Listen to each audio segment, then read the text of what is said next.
Yeah, it's been a massive year for KTM for motocross. A lot of people have been waiting for this next generation of bike, and I think a lot of people will have seen some of our promotional material saying that nothing has changed, but I think you've seen today that an awful lot has changed. Nothing has changed in regard to us being out there putting out the most competitive package, but we've changed so much. In terms of the engines, for 250, 350, we've done a lot. The bore and stroke has changed on 250s, but we've spent a lot of time looking at things like cylinder head, crank, valves, all of, well, everything inside the engine basically. Tried to make them a bit more compact and shorter, so that has given us a bit more room to play with other elements of the bike itself. So engine, big change. Chassis, big change, all new. Suspension, front and rear, all new. Electronics package, so we've introduced a quick shifter to all of the bikes, so that comes as standard. So that now accompanies traction control and launch control. So there's a lot of electronic aids to help a rider when they're racing. And then there's lots of seemingly small bits like the bodywork, the seat. Lots of riders today have commented on the seat and about how grippy it is. Foot pegs as well. So the foot pegs are now, here's a stat for you, 26% larger.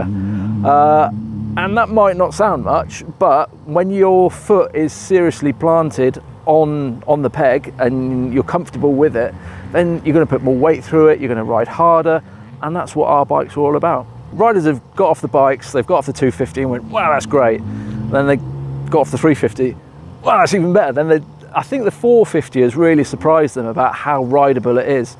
Because when you talk about weight differentials, there's not much between the bikes, but power-wise, we're jumping from around 47 brake horsepower on the 250 up to 63 on the 450. So there's a big step up there.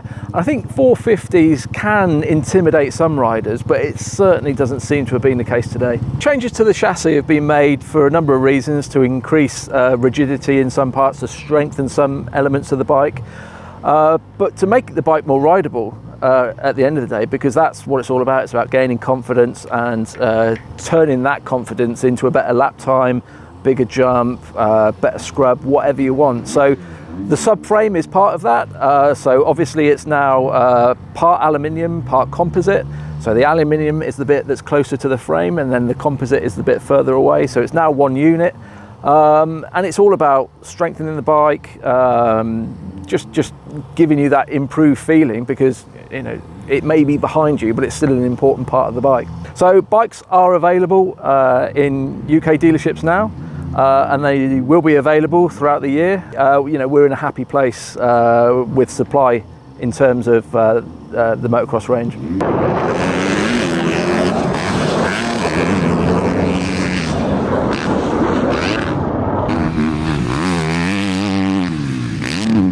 Last few years on the Husky 450, mixed with the Evo stuff, which is what I love, really.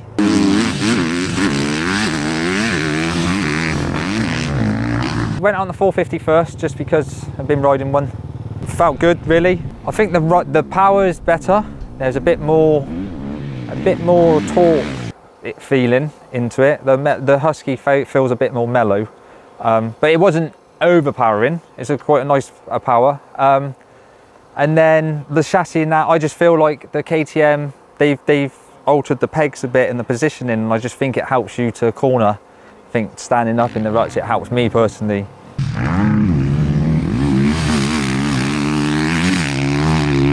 KTM have obviously improved the chassis, and they say it's improved more in the whoops and that, and taking into consideration riding the Husky, I think I can't feel a lot of difference.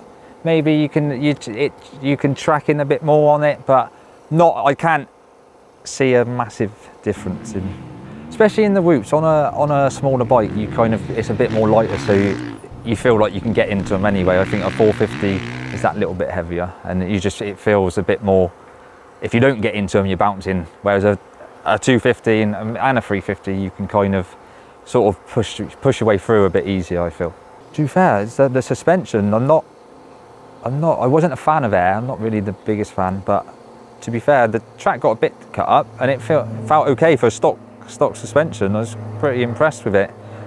Clutches and that, they're you know, they're hydraulic, you can't really go wrong with them. It feels good, brakes good. Until I got on the 350, and now I've realised I'm not a 450 rider, I love a 350. And then we rode the 250 as well, so we tried 3 of them, and I do really like that, but I'm not young anymore, so you've got to ride it a lot harder. But so I think a 350, for me, a 350 is the perfect. This bike they've got here today, that's perfect for me. It cornered well on each bike I rode. It tracked, it felt good on the bumps, so I didn't feel there was really a lot to change. Yeah, I tried the map. So the 450, I tried both the normal map and then the mellow map. I prefer the 450 in the mellow map, just so you can ride it a bit more aggressively. And then obviously traction control, didn't actually try. I've got it on my bike, I've never really used it. But like I said, the quick shift, I tried that on all 3 bikes, and like I said, I think with a bit of tweaking, there's a bit of bogging. I'm not sure if that's to do with that, but apart from that, the actual initial gear change is it is good. It's impressive. You don't have to shut off, so I think it's a good thing. And I think in the start it could help, depending the start distance. I think it could help, because initially sometimes you want to, at the minute, use the clutch to shift up to get the quick. But if you don't have to use that, then you're still driving. I think it could come in handy. Yeah, it's natural to you to or use the clutch and trying to lay off the clutch because you don't need to. So I think with a bit of time on it, you kind of get used to it, and you wouldn't do it anymore. Yeah, I think when initially jumping on the bike, being sat on it, I felt, because they've changed the front mudguard, so to stop dirt sticking underneath, so they've made the mudguard wider. So initially you feel like the bike's wider, but I think it's in your head. I think after going out on track and feeling, and I think the whole position of the bike and how you grip with the knees and where you're sat on the position, I think it's good. Yeah, because I think they said this morning about the pegs. I think they've hired them a little bit and maybe got the tilt on, and I think that for me helps me quite a lot. I rode a 350 like 11 years ago, so in one of the first sort of ones, I wasn't impressed. And back then I was always riding a 450, and it felt a lot slower, and back then I felt like I needed to ride a 450. But today, the 350 is amazing. There's not a bad word to say about it. Power is like a 450, but the ride of it is like a 250. It feels like you can ride it that much harder. You can come and feel like you can corner faster. You're not trying to fight with it so much. So you rev it a bit more, but it's always, you've got that power there still. It's not like the two where you are screaming it. But yeah, I think you ride it that little bit more harder, but not massively.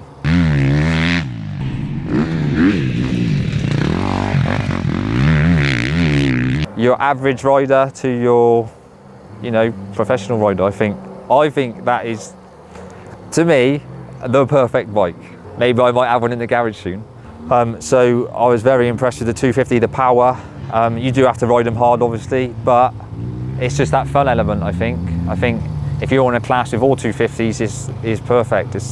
But if you've got to ride 450 against 450s, I guess it's that much harder. But yeah, it's a strong 250, and it was that and the 350 that I wanted to ride today more than anything. Yeah, it's got a good I think it's got the power is good all the way through. It's got a good bottom end, and then when you rev through the power, it just pulls and pulls. There's no like stop. It just keeps pulling. You just got to make sure you're revving them. I think that is a 250. Personally, yeah, it felt better. I think maybe because the bike is slightly lighter, not massive, but it's weird.